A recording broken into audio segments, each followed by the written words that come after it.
All right. Welcome to Sports and Songs Podcast. This is episode 8 from season 2 with your co-hosts Dan and Andy.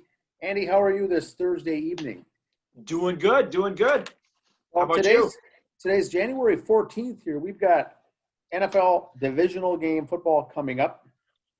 Some of these results, of course, will change by the time you see this broadcast or hear the podcast on Anchor on Sunday morning at 9 a.m. But we'll do our best to fill you in on the sports, music, athletes, albums, concerts. But first, all sorts of things. trivia first. Oh, this is good. Let's start off with trivia. I got a good trivia question this week. The Cleveland Browns will be in the divisional playoff game this Sunday against the Kansas City Chiefs. And for those of us around our age, Andy, we've always known about the poor performance of the Cleveland Browns in the postseason. Never been to a Super Bowl, never won a Super Bowl, only been to the AFC title game 3 times. All in the 80s, and they lost to the Denver Broncos and John Elway every single time. The fumble, the drive. You know, even when they have the good teams, they get in there and get to this thing called the drive or the fumble. The Broncos go to the Super Bowl, and that's it. So the question is, if they win this game on Sunday, they'll be going to the AFC title game. The last time they've been to the AFC championship game was 30 years ago today. Today's the 30-year anniversary of them going to the AFC title game, January 1990. So they have a long, we'll call it a dry spell or a drought, right? Now, for those of us older than us, Andy, as we do have a lot of listeners in their 50s, 60s, 70s, and 80s. Well, we don't know. I'm not sure. Well, let's not name names. They may remember this. Back in the day, prior to the AFL-NFL merger, the Cleveland Browns were a very good team and very successful in the postseason and the playoffs. The question is, before the AFL-NFL merger, the Cleveland Browns won multiple NFL championships, prior to the merger. The question for this week is, how many NFL titles did the Cleveland Browns win prior to the merger? It's more than 2. We'll just leave it at that. Yes. That's the question. And also, just so people know, when the Cleveland Browns moved to Baltimore for the Ravens, that started a new franchise. The Ravens did not take over the Browns' history for years and since a playoff drought like other teams when they move. So don't get confused. We say, hey, the Ravens won a Super Bowl. Try to call us out on the BS. When they moved to Baltimore, that was a fresh start because the city of Cleveland got to keep the name Browns in case they ever got a team back. Oh. So remember that when you try to figure out your dates for the answer. Don't try to push erase on the nasty emails right now. We cleared it up right there. But if you do send a nasty email, it's attention Dan on that one because he. Yes. Great. So what have you got for some high school sports, Andy? You know, some of them have started. I have not seen any new rankings or anything yet. I know some teams have started with practices. They have updated what could happen. I guess they said, and when they mention some of these sports, I'm like, obviously, they say during the games, not only on the bench, but while participating, they want the kids wearing masks. I'm not a doctor. I'm related to a few, but I'm not a doctor. This cannot be a good thing. I've seen some videos of kids at practices dropping already. They did say swimming and diving doesn't need a mask. Good for them. Wrestling doesn't need a mask, and cheerleading. I'm surprised they didn't throw a dance line in on that, being a dance dad. A lot of their scores for dance is based on facial expressions. You've just taken half the routine away.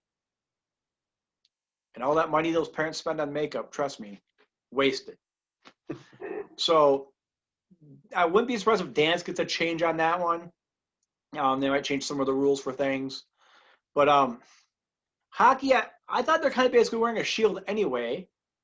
I don't know why they need a mask for that one. Basketball is going to get ugly, I think. You're going to see people getting sick. getting dehydrated, dropping, whatever. Hopefully, before the meat of the schedule gets started, here, they make some changes. I don't know. Maybe, I don't know. They got to do something. But I don't have any scores or updates or standings. Just they're working on things. Check your local high school's websites and Facebook pages for games, and we'll go from there. As for college sports, life goes on there. Still wearing the mask on the sidelines, not while playing. Got some updated top fives here for everybody for men's basketball. We'll start college men's basketball. 1, Gonzaga still. Baylor 2. Villanova 3, Texas 4, and Iowa 5. Iowa looked really good against the Gophers last weekend, I thought. Some other Big Ten teams in the top 25. 7 is Michigan, who's just the last 3 games been playing out of their minds. Michigan's going to be a fun team to watch. Wisconsin, Illinois, the Ohio State, and the Gophers at 23. Wisconsin was 9, Illinois 14, the Ohio State 21, and the Gophers at 23. Women's basketball, Stanford 1, UConn 2, Oregon 3, South Carolina 4, and Baylor 5. Some of the local schools up there for top 25 for women. Number 8, the Ohio State, 10, Maryland, 12, Indiana, Michigan at 13, Rutgers 17, and at 21, South Dakota. Just keep an eye on them. It'll be fun to watch in the tournament there. Men's hockey, college men's hockey. Number 1, Gophers, 2, North Dakota, Boston College at 3. Those two kind of flip-flop from last week. St. Cloud State at 4, Minnesota State at 5, UMD at 7, and Bowling Green at 8. Women's hockey, for the first time in 7 years, Minnesota won. Both Minnesota men and women number 1 at the same time. So that's kind of neat. The Cheeseheads at 2, the Ohio State 3, Northeastern at 4, Colgate 5 for women's hockey. Always been one of the Gopher hockey teams. Always been number 1 for a while. I think they said it was 2014 or 2017, something like that, when they were both number 1 last. So it's nice to see we got number 1 again. Wrestling, Iowa 1, Penn State 2, Michigan 3, North Carolina State 4, Oklahoma State 5. Schedule's coming up for these next couple weeks. Gopher men's basketball, they're at 10-4 right now, like we said, ranked up there. The 16th will be at home against Michigan. That should be a very good game. Michigan's been hot. They're ranked 7th. That should be a good game. Then the 20th at Nebraska. And Nebraska's never an easy win. Fred Hoiberg's doing a good job there coaching. Then the 23rd is Maryland here. So that's a Gopher basketball. Women are at 2-6. You can't say a rebuilding year for college basketball. You just say it's a young team. We did have a lot of graduates the last couple of years. So very young teams will go, follow them now. So when they start doing good a couple of years, you can say, I knew that. I was watching them then. So start following them now. Women's schedule coming up. 14th at home against Maryland. And the 19th at Nebraska. And the 25th at Penn State. Men's hockey, 11-1. 15th and 16th here against Notre Dame. And then the weekend after, Arizona State is in town. Women's hockey, 8-1. This weekend at Wisconsin. So number 1 against number 2. If you get a chance to watch those games, it should be fun to watch those too. And then a couple weeks, the week off, then the 29th and 30th are at Ohio State for the women. Wrestling is at 0-1. They got a dual meet coming up the 16th at Michigan State. It's us, Michigan State, and Maryland. Then the 22nd here at home against Iowa. Number 1 ranked Iowa then. Bemidji State University local sports coming up. Men's basketball 1-3 right now. This weekend they're at Minnesota State University Moorhead, and then the next weekend they host UMary. And then the women have the reverse schedule, like we said. They're playing in reverse. So the women are hosting Moorhead this week, then they're at UMary the next. That conference is doing that just to avoid double headers, stuff like that. Hockey for BSU at 3-4-2 this weekend was supposed to be at home against Alabama Huntsville. As you all saw on the Facebook page today, that game was postponed due to COVID, rescheduled for March 5th and 6th right now. And then the 21st, 22nd against Bowling Green, who's ranked number 1 in the WCHA right now. So, and 5th overall. So Bowling Green, good team, but got a few weeks to get ready for that. Women's hockey up in Bemidji, they're 1-6-1. This weekend they're at St. Cloud State. Then the next weekend they host UMD. A little reminder, NASCAR reminder. Big day, February 14th, big day. Daytona 500. I don't care what anyone says. Spring training opens on the 14th. Daytona 500 on February 14th. The slate is full. There's got to be something else on the 14th. Any holidays? Might be a birthday or someone or something, anniversary, I don't know. Daytona 500. Spring training, come on. Some Major League Baseball notes. Han-Soon Kim of the Korean Baseball League has signed with the Padres. So those of you who are up early in the morning or watch the replays of Korean baseball, yeah, I know, you're not going to remember the name either, but some of these guys are coming over to the majors. It's like I said, it was fun minor league baseball to watch. And Leon Hendricks of A's relief pitcher from last year, number 1 relief pitcher, predicted to be the top reliever this year from Australia, has signed with the White Sox. So the A's lost him, now he's with the White Sox. So now, Twins fans, when we watch TV games, we can see the best reliever in baseball for a while. The Mets, still trying to sign people. Today they made some more signings, but not in the Lindor cookie situation, but also the Mets are still looking at the George Springer situation. George Springer, outfielder for Houston, and Trevor Bauer of the Reds. Me personally, I'd rather see George Springer. Bauer had one good year. I mean, his numbers weren't that great last year, I don't think. They were good, don't get me wrong. Not enough for the money he's asking. I'm always leery of pitchers who have 1, maybe 2 good years in a row and they get the big contract and then they're done. Pitching is a real tough one to pick high dollars with. The only time I'd pay someone high for a pitcher is if he came up through your system. If he has 2 good years and you pay him big and it blows up in your face, I could stomach that. When you try to get the free agent pitcher and it blows up in your face, that's a tough one to swallow. So, after the Lindor trade, the Cleveland Indians, we still got another year calling the Indians, so we'll take advantage of it. Cleveland Indians, their team payroll is going to be $35 million estimated this year. Mike Trout is supposed to make $37 million this year. Just to say, but you say that, but you know what? How many years have the Tampa Bay Rays had low payrolls? The Twins in the late 80s had low payrolls and did well. So, and Mike Trout making $37 million this year. How many rings does he have? How many playoff appearances does he have? Just saying. Also, Thomas Harrigan of Major League Baseball has been reporting free agent righty Corey Kluber has been working out for about 25 different teams. Now, if you remember, Kluber, he won a couple Cy Youngs, he was up there, then he had some injuries the last couple years. So, again, here's that deal. He was good, injury. I'd have no problem signing him. I'm not signing him for a wheelbarrow of cash, though. I mean, I'll sign him to a decent contract. You know, I'm not going to expect him to be Cy Young contender again. Not after the injuries, he can't. But it's worth a shot. He fractured his right arm when he was hit by a line drive. And also he had some tore tendon last year. So it's not like it was Tommy John surgery, but still 2 years off. We'll see what happens. Mr. Kluber. Getting back to hockey news. NHL starting right now this weekend.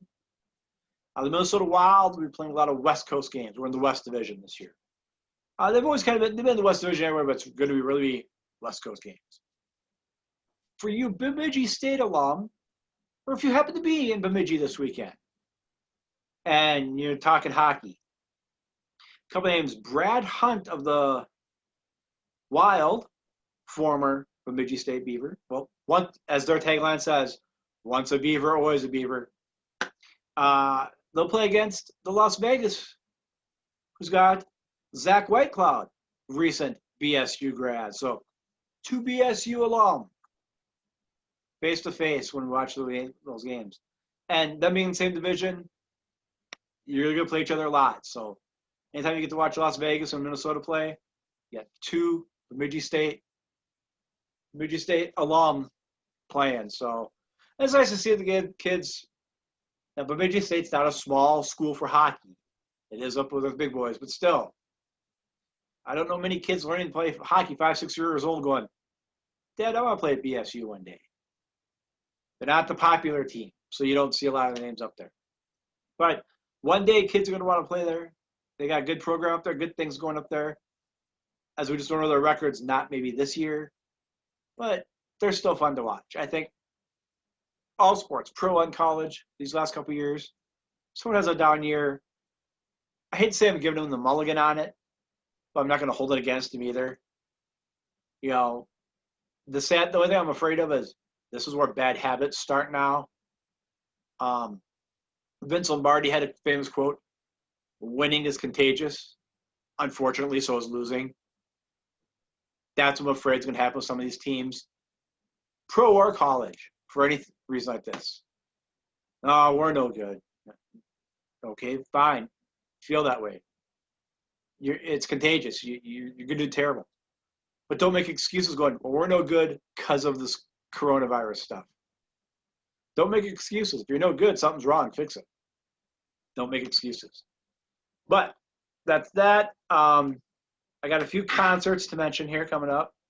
I checked some of the sites. No one's really opening up stuff yet. Don't be surprised with your local bars. Someone's on the patio this weekend playing. No one's really advertising things, but again, call your local establishments, see if they got anything going on. Medina, the only thing they got listed in Medina right now is on January 30th, the Bob FM Listener Appreciation Party. They give out their CD again there. That's always a fun one to go to.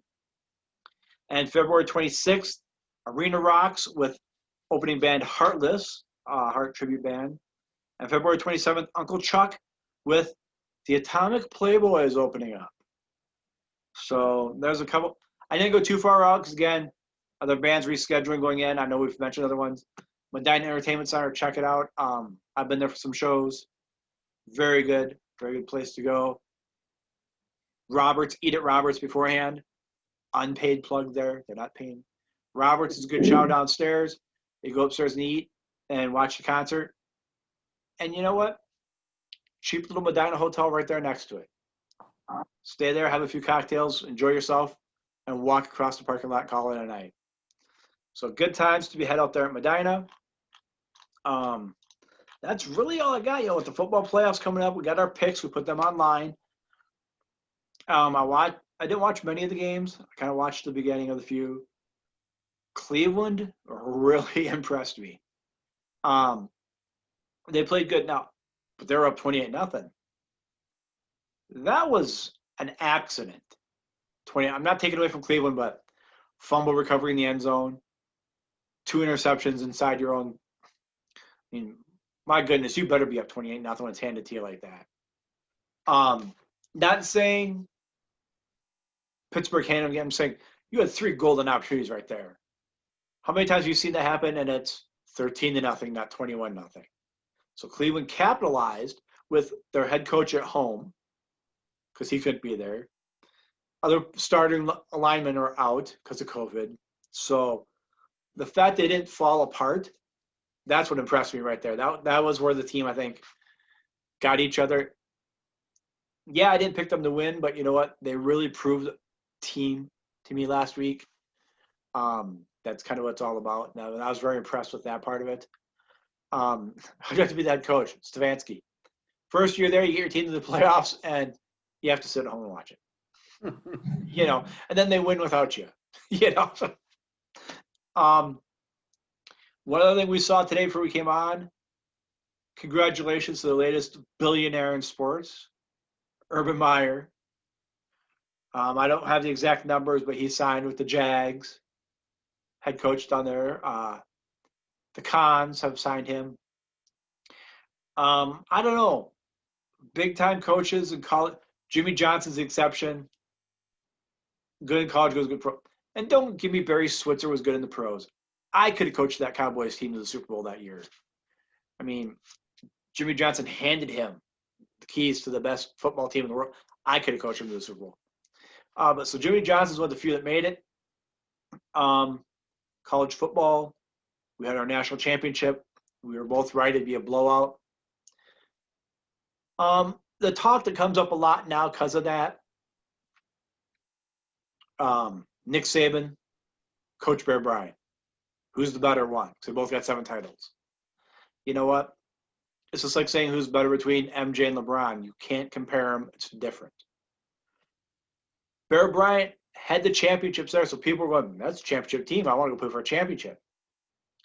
But today with Nick Saban and you're winning championships, kids are going, I want to play at Alabama so I can be on TV and go pro. When Bear Bryant was getting players, they weren't getting TV deals. They weren't worried about being on TV. They just wanted to win. That's why they went there. And nothing against Saban. Yeah, they wanted to win, don't get me wrong. But they want to go pro and be on TV. That's why they go there. Nick Saban never has recruited in years. He doesn't need to.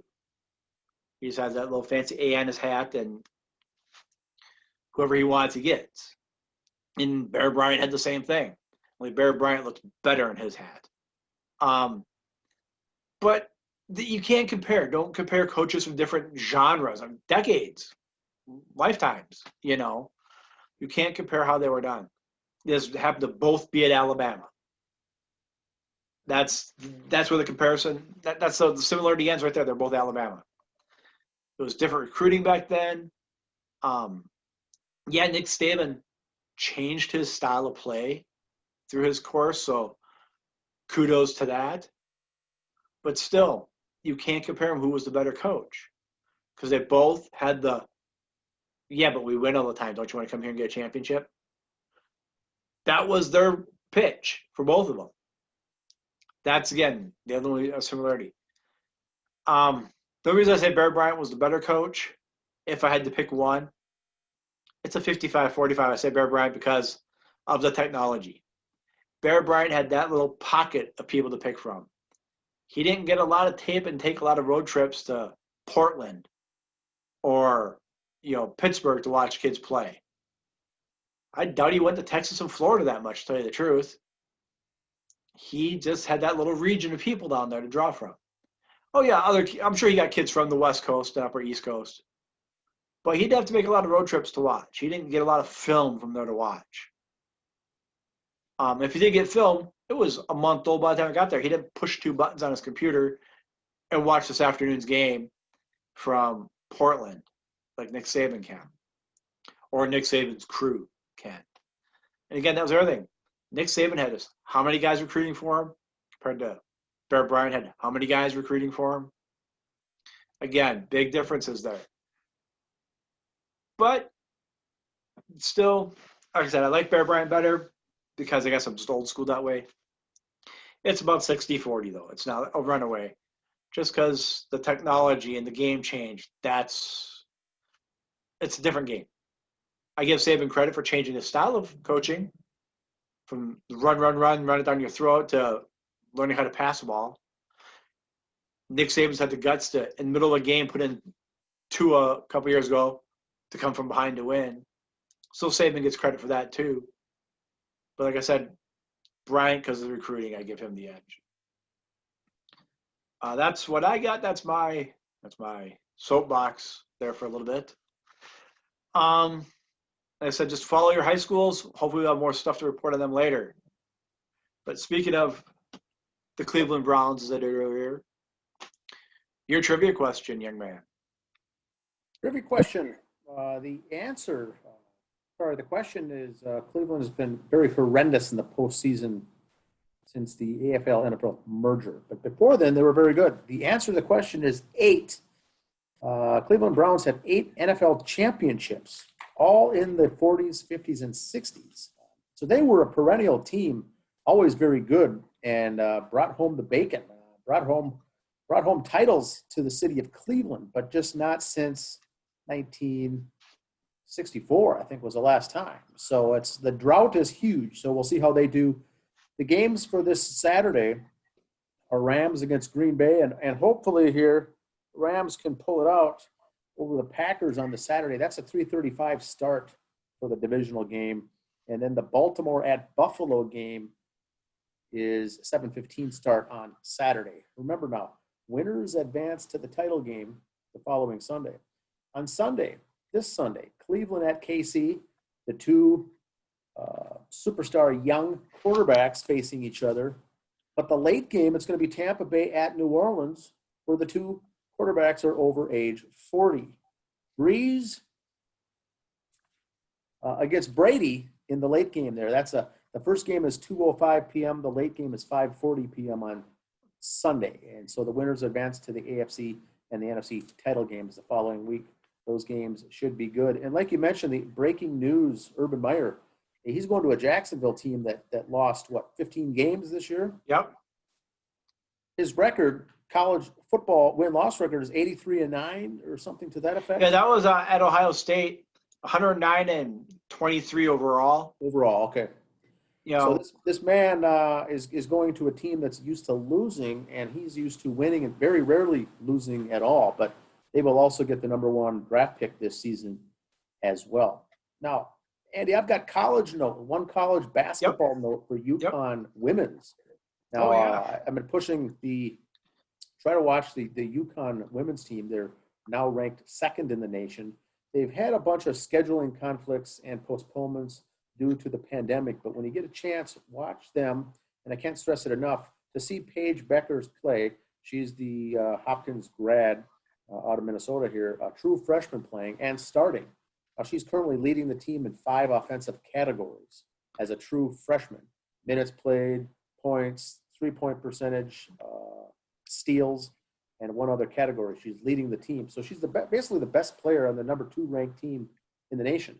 Now, an article came out today with the top 25 individual women's college players across the nation. She made the list at number 6, the 6th best college basketball women's player in the country right now. And so I can't stress it enough, when they get back on the road to playing, then they will be on television a couple times here coming up. Try to watch the UConn Huskies. That is a fun group to watch. So that's all I've got on basketball. Player of the week. She said player of the week like 5 out of 6 weeks or something too. She puts numbers up with a ton of rebounds and assists and steals and points, and she's in there all the time and doesn't get much break, and she's their leading 3-point shooter as well. All right, just doubling back to the football playoffs. Yes, you got your Rams hat on, but your picks, you did pick Green Bay. My pick is Green Bay. It's at home. They're the number 1 seed. But it'd be nice to see the Rams win it. I hear you. I do believe the Packers will win. Aaron Rodgers is tough. And what's the weather supposed to be like? Well, if our weather here Friday gets there Saturday, it could be fun. That could be interesting. But yes, I do have the Packers to win. I'm hoping Rams can pull it out. They're heavy underdogs, but they're a young, fun team to watch. One stat I heard for the AFC, you got Mahomes, you got the kid in Cleveland. B, starts with a B. Baker Mayfield. Mahomes, you got all those quarterbacks. Baker Mayfield is the oldest of the 4 at 25 years old. He is. Yeah, he's the old man of the group. They look at the other conference. AFC, you got Rodgers, Brady, hey, Breeze. You got all the old boys in the NFC, all the kids are in the AFC. So be fun to watch. The passing of the torch might be happening this year at the Super Bowl. Could be a lot of youngsters, a lot of youth. Yeah, a lot of youth. Speaking of veteran players. Who's our athlete of the week? Well, like I said, speaking of veteran players and the whole Saban, Bear Bryant, who's better there. Athlete of the week basically is, in my opinion, the GOAT, the greatest athlete of all time, Muhammad Ali. Cassius Marcellus Clay Jr. was born January 17th, 1942. So he'd be having a birthday on Sunday here. He was born in Louisville, Kentucky. He had one brother. He was named after his father, of course, Cassius Marcellus Clay Sr., who himself was named in honor of the 19th century Republican politician Cassius Marcellus Clay, who was also from the state of Kentucky. So, like I said, Muhammad Ali, Cassius Clay, they have a birthday, is the athlete of the week. Cassius Clay Jr. was an American professional boxer, activist, entertainer, nicknamed the Greatest. He was widely regarded as one of the most significant and celebrated figures of the 20th century and one of the greatest boxers of all time. He began training as an amateur at the age of 12. At 18, he won a gold medal in the light heavyweight division at the 1960 Summer Olympics. See, everybody always remembers him protesting the Olympics. He did get Olympic gold at one time, 1960 Summer Olympics. Then he turned professional later that year. He became a Muslim in 1961 and won the World Heavyweight Championship from Sonny Liston. It was a major upset when he did that. That was February 25th, 1964. He was 22 when he won the World Heavyweight title the first time. On March 6th, 1964, he announced that he was no longer be known as Cassius Clay, but would change his name to Muhammad Ali. In 1966, Ali refused to be drafted in the military, citing his religious beliefs and ethical opposition to the Vietnam War. He was found guilty of draft evasion and was forced 5 years in prison and was stripped of his boxing titles. He stayed out of prison, though, because he kept appealing the decision to the Supreme Court, which overturned his conviction in 1971. But he had not fought for 4 years. Kind of like the athletes who did serve, they weren't active in their sport either. So he was not an active boxer for 4 years. All these actions to the Vietnam War made him an icon with the larger countercultural generation, which he was a very high-profile figure of the racial pride amongst young African Americans during the Civil Rights Movement and throughout his career. As a Muslim, Ali was initially, now this is where it gets kind of confusing. Yeah, keep up with Ali here. He was initially affiliated with Elijah Muhammad's Nation of Islam, the NOI. He later disavowed the NOI, adhering to Sunni Islam and supporting racial integration like his former mentor, Malcolm X. So if you kind of know your history of Muslims and stuff back then, Ali was part of the NOI at one time. He denounced them and changed. We are allowed to change. That's kind of part of what he was fighting for, to be able to change. So that's what he did. He was also a leading heavyweight boxer in the 20th century. And he also remains the only 3-time lineal champion of that division. I'm not a boxing expert, but I know they have 3 different classes, the WBA, WBO. He had all 3 of them at one time at 3 different times. His joint record of beating 21 boxers for the world heavyweight title and winning 14 unified title bouts stood for 35 years. He's the only fighter to have been ranked as the world's best heavyweight by BoxRec 12 times. He's also been ranked amongst BoxRec's 10 best heavyweights 17 times, and third most in history. He won 8 fights that were rated 5 stars, the third most in history in the heavyweight division. Ali is the only boxer to be named the Ring Magazine Fighter of the Year 6 times. He has been ranked the greatest heavyweight boxer of all time. He's also been ranked greatest athlete of the 20th century by Sports Illustrated, sports personality of the century by the BBC, and the 3rd greatest athlete of the 20th century by ESPN. Leave it to ESPN to screw everything up. He was 3rd behind Michael Jordan and Babe Ruth. Good company to be in, but ESPN was the only person in the world for the century to not give Ali the nod. He was involved in several historic boxing matches and feuds, most notably his fights with Joe Frazier, such as the Fight of the Century and the Thrilla in Manila, and his fight with George Foreman, known as the Rumble in the Jungle, which has been called arguably the greatest sporting event of the 20th century. It was watched by a record estimated television audience of 1 billion viewers worldwide, becoming the world's most watched live television broadcast at the time. Ali thrived in the spotlight. At the time, when many fighters let their managers do the talking, he was often the one talking, provocative, he was outlandish. He was known for his trash talking. He often freestyled with rhyme schemes and spoke word poetry, anticipating elements of hip hop. So even hip hop music and rap music, Ali's getting credit for because of the way he spoke. He even did that. Outside the ring, as we just mentioned, Ali attained success as a musician, where he received 2 Grammy nominations. He's also featured as an actor and writer, releasing 2 autobiographies. Ali retired from boxing in '81 to focus on religion and activism. In 1984, he made public his diagnosis of Parkinson's disease, which some reports attribute to his boxing-related injuries, though he and his specialist physicians have disputed this. He remained an active public figure globally, but in his later years made fewer appearances as his condition worsened.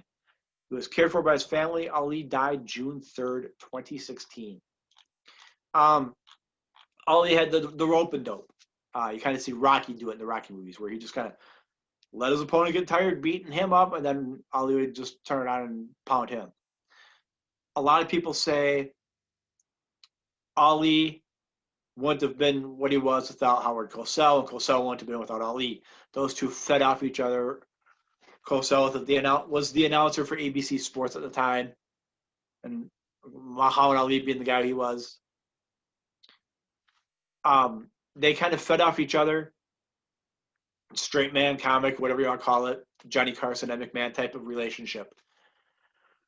Ali, I respect everything he did as an athlete and as a human. I got no problem with what he did. He wanted to cite religious reasons for not going to the military. I get that. Not a card I'd ever play, but I respect someone who would do that and fight for it, not just hide behind it. I mean, he believed it. He didn't go, wait, my religion says I don't have to fight? Yeah, I'll be that religion. That's not why he changed religions for that. So that's why I respect what he did with that part of it. I saw some interviews at the end of his life with the Parkinson's, and he just didn't speak much at all. And even then, maybe because I was a kid watching and grew up, I was still scared of the man. I mean, he still looked like he could take you down with one swing. And I think this is because everybody respected Ali. Because of what he did, he stood up for his stuff, but he didn't make a stink about it like today's whiny, cry athletes, LeBron James. He did his part, he did it right, and he went on. Ali was respected, and he was the best at his sport at the time, too. He just didn't have access to a microphone and took advantage of it. Like Kaepernick. 1 year had a microphone, thought he was, no, you were a flash in the pan, you're done, shut up and go home. LeBron's kind of doing the same thing, but he's taking advantage of the fact he's got celebrity to do this. Ali never hid behind his celebrity or said, I'm a celebrity, give me the microphone, do what I say. He boxed, he trash talked, but he didn't push his Muslim beliefs or his other beliefs when he was boxing. When he was done, then he did that. Time and place for everything. Again, another reason Ali was respected. As I said, he was born in 1942. The Sunday would be his birthday. His daughter boxed for a while. She went undefeated. Layla Ali. I think she won Dancing with the Stars. She's a very good personality. You see her on stuff every now and then. I think she learned a lot from her father how to be decent to people, especially the media. They will wreck you and they will make you. They made Ali. And Ali made sports media at the time too. He helped make them be more than just the guy at the microphone. Hi, how are you? He let them be a person too. Cassius Clay was And one thing I read during the thing, he had dyslexia. So that's why he focused on his boxing. And when he got in the religion part, it was really hard for him, but that's why he focused so hard on it. He couldn't just like read a pamphlet and go, hey, that's cool. He had to really focus on it. He had left behind a family, everything he did. Uh, ESPN blew it. He was athlete of the century. Everybody else said so. That's not taking away from MJ or Babe Ruth, but just Ali was the original GOAT, the original greatest of all time. He even coined the phrase, so therefore it's his. So that is the athlete of the week. And you have Awesome. what do you have in your Walkman this week, sir? Yeah, Ollie was good, the best. It was unbelievable watching some of his fights. The And his Thrilla, build, he wasn't big muscles. He was just that toned build. Thrilla in Manila. Thrilla in Manila. I've got album of the week. Unlike Joel Prisbilla, who was the Vanilla Gorilla. Vanilla Gorilla. Don't get the two confused. Yes. Album of the week this week is a 1977 release, self-titled by Sammy Hagar. Sammy Hagar, this was 1977. Sammy Hagar is a self-titled second studio album by American rock vocalist Sammy Hagar, released in January 1977, so it's 44 years old this month. This album, released on Capitol Records, it's often referred to as the Red album. Not quite the Beatles' White album, but or Metallica's Black album. Or Metallica's Black. But Sammy Hagar referred to as the Red album, as it includes Hagar's first anthem, the song Red, his favorite color, of course, and he sings about it in the song Red, which is also the nickname, the basis for his nickname called the Red Rocker, Sammy Hagar, the Red Rocker. The album cover was a distinctive cover image shot in Stockwell Road, London, in the midst of the rows of the red Pride and Clark auto shops. These red painted buildings were also seen in the 1966 film Blow Up. Sammy Hagar went into the Rock and Roll Hall of Fame in 2007. This album was considered hard rock. I would disagree with that now. It really isn't hard rock at all. There's a couple of good songs in the album, but it certainly isn't hard rock. It's 38 minutes 48 seconds long. Producer John Carter. The personnel on this album is Sammy Hagar, lead vocals and guitar. Bass is done by Bill Church. Keyboards, Alan Fitzgerald. Guitar, David Lewark. And drums, Scott Matthews. The youngster playing drums back then. If the name sounds familiar, he went on to be a multi-platinum selling producer. A lot of big acts later on. Here's the track listing for the album. First song is Red. Second song is Catch the Wind. Third song, Cruisin' and Boozin'. Song 4 is Free Money. 5, Rock and Roll Weekend. 6, The Fillmore Shuffle.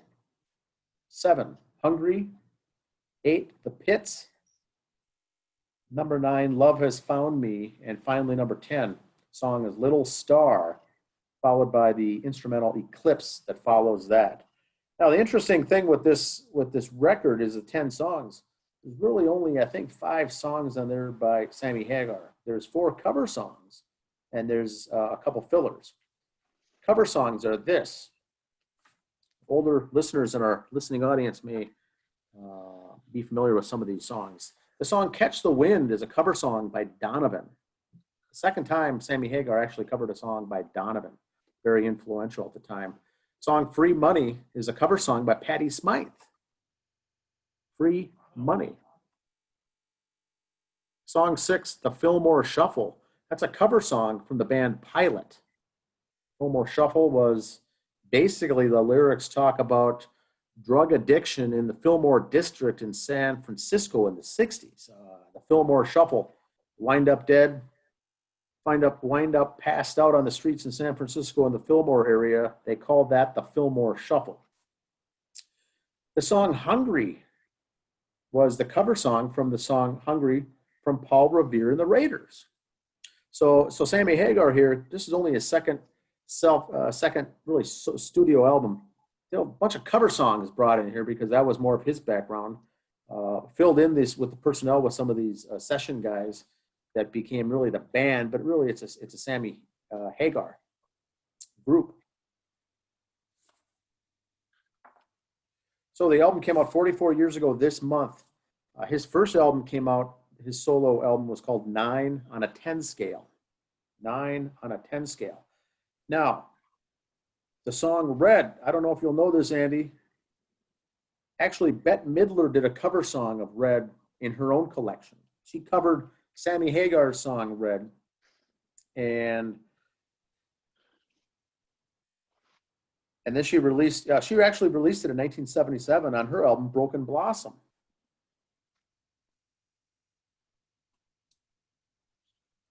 Bette Midler also covered Keep On Rockin'. She covered the Sammy Hagar Keep On Rockin' and released that in the 1979 album, the soundtrack for The Rose. That's right, yep. So Sammy Hagar had a couple things there.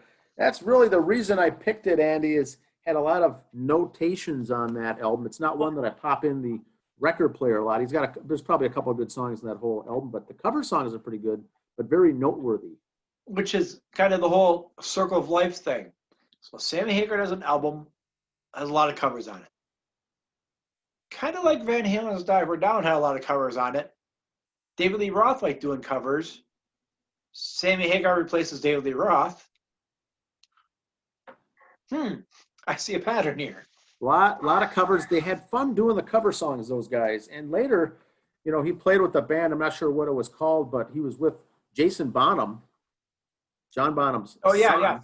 And Wolfgang Van Halen, the son of Van Halen. So a lot of connections there with those guys. He went on to, of course, Chickenfoot? Chickenfoot, yes. Yep. And so he none of these first, I think, 5 albums of his even reached gold status, much less platinum. But then he joined up with Van Halen, did the 5150. Well, VOA with I Can't Drive 55. The VOA album. That came out, VOA, and he had some good songs, but Sammy's. I like listening to Sammy. I'm not a big Sammy Hagar fan, but I do respect some of his early work. It's some good stuff. But I was surprised to see the number of cover songs he did on there. If you look him up on YouTube, especially during this pandemic, his band, they've done a lot of stuff on there. It's good listening to. I mean, I think that the whole VOA I Can't Drive 55 song, Sammy Hagar is a good in the car to listen to type music. Yeah. It's good. It's better than background noise because you want to listen to it. It's good. It's good music. Maybe something to listen to as you're on your exercise bike. It's got more of an upbeat. I wouldn't call Sammy Hagar hard rock. He's rock and roll. Yeah. He's rock and roll, kind of like Night Ranger's rock and roll, not hard rock. Mm-hmm. But that's we've kind of talked about a little bit before. I don't know who this guy is. Comes up with these titles on some of these things on who's rock and roll, who's hard rock, who's heavy metal, who's glam, whatever. The genre. Genre. This one was released on Capitol Records, but yeah, it's classified as hard rock. But this is 1977, and boy, 76 the year before with the hard rock tunes with Kiss and Ted Nugent and Fleetwood Mac. This was huge years in heavy metal, and he came out here with this one, and a lot of the songs are very soft. And okay, the one song you did about the drug use in California, there was drug use in California in the 60s? And there was a lot of it, and a lot of those bands covered that and then covered it as a topic, and then Sammy came up and then covered that. But the Fillmore Shuffle. Yeah, and you'd think they're all different. I mean, the one simple thing had how many different songs come up, and they're all different. Then people were remaking them and stuff like that afterwards, which is Sammy knew the remakes. I never knew he did that many covers on that album. I was surprised when I was doing the review this week by how many and how much influence he was by other artists. So have you seen Sammy? Sammy looks good still. He still sounds good. I like his stuff still. He's like 63 years old, I believe. He's a year older than Bill Clinton. Because I remember I saw a picture of the two of them compared how they're the same age. And He's got the long, shaggy hair, not Yeah. long, but shoulder length. Bill Clinton looks like death warmed over, and Sammy looks like he can still go out there and do it. Gotcha. Gotcha. Yeah, he does good. He's turned into more of a Jimmy Buffett kind of a guy for our generation. That's that Cabo Wabo tequila. Gone down that road, but yeah, the something Red Rocker, in that, I think. Red Rocker was good back in the day. He's pretty wild guy. So that's the album review of the week. He drinks tequila, looks good. Jimmy Buffett's got margaritas. He looks good at an old age. Just saying. Just saying. Exactly. But yes, Thursday we're doing this episode early because of travel this weekend. So see how right we are when you listen to it this weekend, how good we were on our picks.